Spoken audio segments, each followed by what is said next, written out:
హైదరాబాద్ సంధ్యా theatre ఘటనపై hero Allu Arjun ఇవాళ స్పందించనున్నారు. ఇవాళ మధ్యాహ్నం 3 గంటలకు ఆయన దీనిపై ప్రెస్ మీట్ పెట్టబోతున్నారు. మరోవైపు ఈ ఘటనపై అల్లు అర్జున్ పై A2గా కేసు నమోదైంది. థియేటర్ యాజమాన్యంపై A1 గా కేసు నమోదు చేశారు పోలీసులు.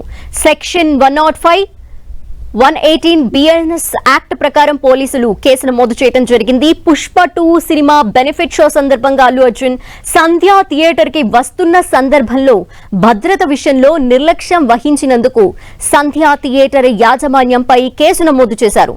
అల్లు అర్జున్ వస్తున్న సమాచారాన్ని పోలీసులకి సరైన సమయంలో చెప్పకుండా బాధ్యతారాహిత్యంగా వ్యవహరించిన అల్లు అర్జున్ టీంపై కూడా పోలీసులు కేసు నమోదు చేశారు.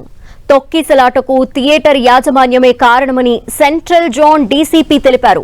అల్లు అర్జున్ వస్తారనే సమాచారం తమకి ఇవ్వలేదన్నారు.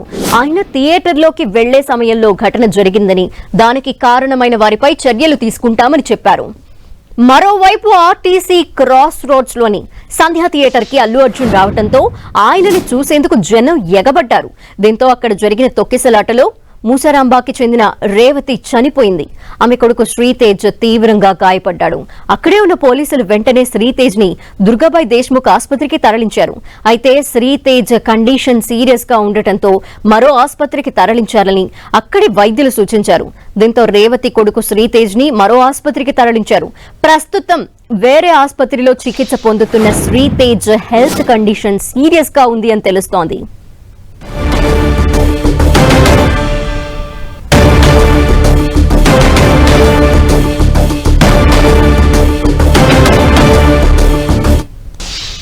So in this incident we have booked a case under section 105, 118 clause 1 read with section 3 clause 5 of BNS Act, and this case has been booked on the complaint of the lady's husband who passed away, and in that complaint the theatre management, actor Allu Arjun and his security team, security in charge, these people have been named accused.